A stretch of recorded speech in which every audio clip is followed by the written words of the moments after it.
Here's the punchline. You can either coast through life or you can commit to getting better every single day. The best athletes, leaders, and entrepreneurs, guess what? They don't wait for motivation. What do? They build systems that force their growth. So today we're breaking it down. We're breaking down the continuous improvement mindset, the constant and never ending improvement, and how you can use it to dominate your day, to dominate your life. I've come up with a story that I'd like to share today that I think really encapsulates the entire concept of marginal gains. So back in the early 2000s, the British cycling team was garbage. Trash. They're the bottom of the barrel. They weren't just bad. They're a joke. In fact, they're so unremarkable that any of the top line bike manufacturers and the companies that make all the cycling gear, they don't want to sell any of their stuff to the British team because they don't want to be associated with this garbage brand. They're not doing so well in the world of professional cycling. Then along comes a guy by the name of Sir Dave Brailsford. He was such a badass that he was knighted by the British monarchy. He joins the team. He joins the team as the performance director. And he comes in, he wasn't looking for a magic bullet to change the team's fortune overnight. He obviously knew that wasn't possible. But instead, he implemented something deceptively simple, my man. Marginal gains. The idea that if you improve everything by just 1%, the results are going to compound into something extraordinary. It's important to note that cycling is one of those sports where there are no big breakthroughs waiting to happen. Unlike other sports, like let's say football, where a revolutionary technique like the forward pass that wasn't something that happened before, or a piece of gear or a different style of play can drastically improve your ability to win the game. Cycling is governed by aerodynamics, weight, and power output. Not a lot going on there. And the difference between winning and losing a race is fractions of a second. So before Brailsford, the British cycling team was playing the same game as everybody else. They trained hard. Let's go. Let's work hard. Let's get in the gym. And they, of course, recruited the best athletes. We need the top talent here, people that are willing to put in the work. But everybody's doing that. And they weren't obsessing over every single detail. And so by committing to the mindset that they just need to improve everything by 1%, British cycling found an edge that nobody else had. So Sir Brailsford comes in and he starts stacking up a mountain of marginal gains. He tweaked everything from equipment and training routines, made a more aerodynamic bike seat, it's just small tweaks, right? He needed to tweak the sleep schedule and the nutrition. He needed to make sure everybody was eating the right amount at the right time. He even tweaked hygiene and mindset. You can't get sick. You got to stay clean, right? And of course, you have to have this understanding of what we're doing is going to work. We need to focus on all the small things. So, in a sport where every millisecond, every gram, and every ounce of energy matters in your ability to win, this whole cocktail that he whipped up turned into dominance. And within just a few years, British cycling went from the bottom of the sport to the absolute top. And when I say top, I mean 16 Olympic gold medals. Wow. 5 Tour de France victories in a span of 6 years. And go ahead and look them up. The Team Sky, they have a legacy of excellence that still shapes elite cycling today. So they were able to get absolutely crazy results from just focusing on small marginal gains. The takeaway: success comes from stacking small, smart choices until you have unstoppable momentum. Dude, it reminds me of a time in my life, in my journey of where I leveled up. Going back to 2016. Way back. And we had just spent the last 8 years building a company from the ground up. And we were just grinding every day. And finally it was boom. we did it. What did we do? We got acquired. We learned is like success isn't a finish line.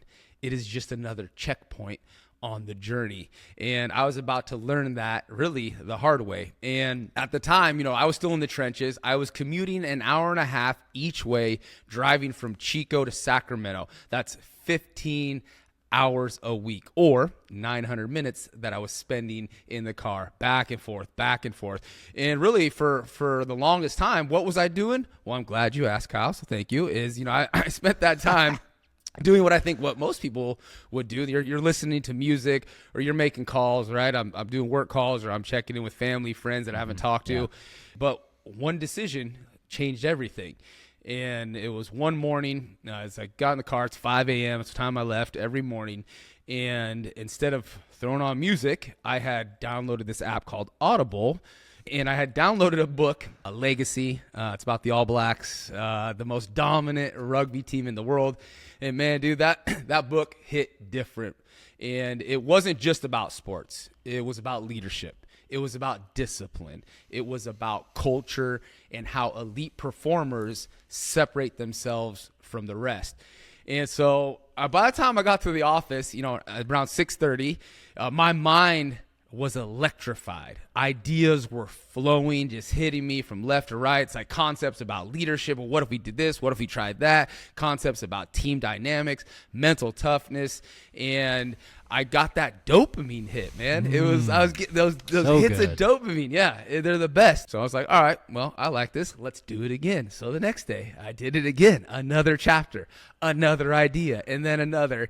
And it's like, in hindsight, that was like a catalyst of like, well, what if I just listen to books? What if I use this time on the road every day to stack my knowledge, stack those small wins, and sharpen my mindset just 1% better at a time? And so I'm ripping through these books, man. Leadership down, mindset down, business performance. And really throughout that process, what happened is like I completely rewired how I thought about these topics. And so over time, those small daily upgrades, they added up, and the insights I picked up on those commutes weren't just theoretical, because guess what? I was experimenting with them.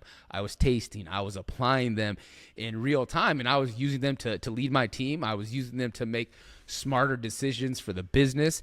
And, it also, as a byproduct of that, it really helped me level up into bigger leadership roles, right? Those 1% gains over weeks, months, and years, they changed me. I think people quit because they don't see results fast enough. But the upper echelon, what do? They stay patient, they stay consistent, and they keep stacking those wins.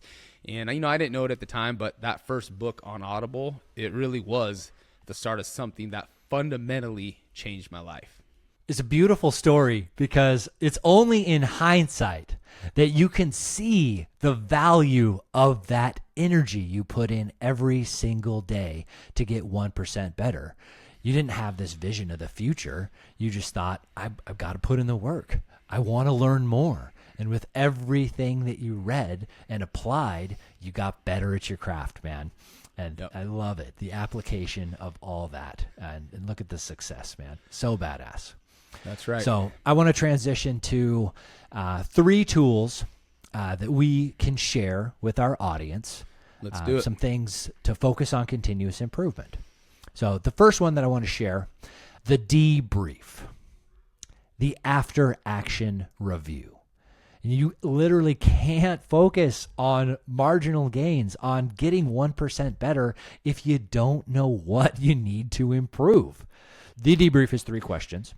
1, what went well? 2, what could be improved? And 3, what's one tweak I'll make next time to ensure I improve my outcomes? Whether something goes well or it's like absolutely goes terribly wrong, it doesn't matter. You still need to do the debrief and to determine how you can do better next time. Dude, it actually makes me think, like, again, I literally can't make this up. This was not intentional. What didn't plan for this? But like last night I'm driving to the gym, training jiu-jitsu, and I'm reading this book, The Danaher Diaries, and it's from John Danaher. He's a world-renowned BJJ instructor, and basically what he said in that moment, he's like, every day you train, you must assess your day's performance. so you can adjust for tomorrow.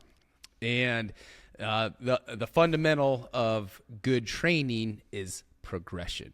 Getting incrementally better. And you'll be able to see those incremental improvements if you're doing the debrief. Let's move on to the next thing. Number 2, never trust the finish line. High performers don't celebrate too long. Right? If we're high performers, we understand that the finish line is an illusion. It's not really not real. there. The biggest lie that success tells you is that you've made it. Congratulations. You've achieved your goal. No, that's not how it works. It's fairy dust. Yeah. It's not on the elemental chart. yes. So high performers like you and I, man, I guess I should take it and say, let's use Greg Harden's words, right? The legendary performance coach and the author of Stay Sane in an Insane World. Homie says, you didn't make it, you're just getting started. The moment you cross the finish line, a new one is going to appear in the distance. The best don't waste time soaking in the applause.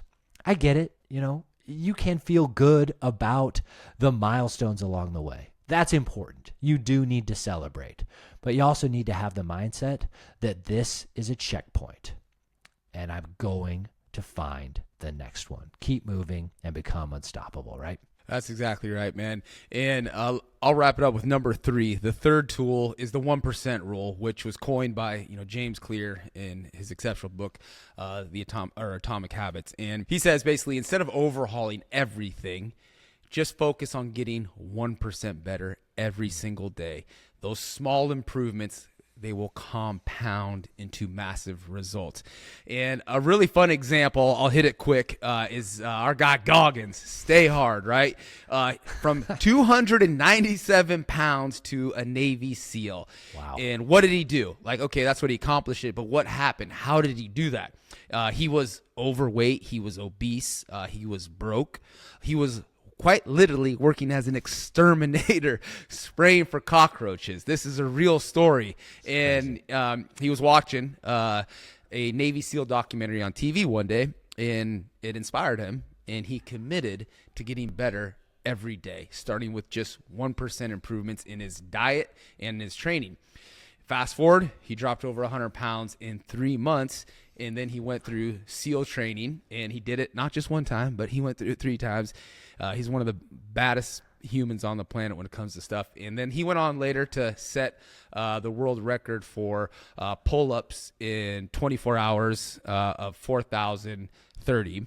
And really his mindset, which I love, man, and I have to confess I'm guilty of this too. He says most people quit at 40% of their potential.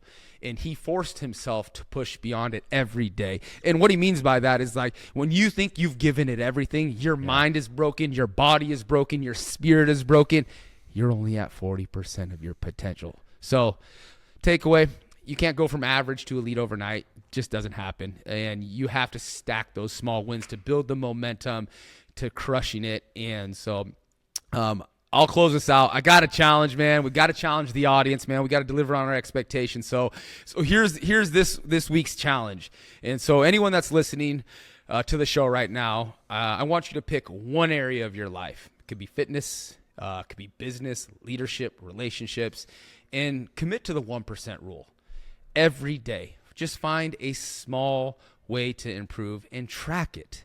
And when you look back in a week, you'll be able to see difference, right? So you'll see progression.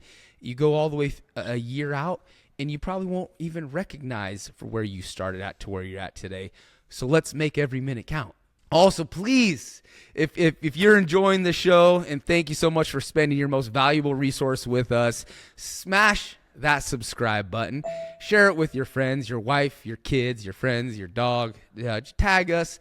But most importantly, Kyle, let's get 1% better together, my man. Let's do it.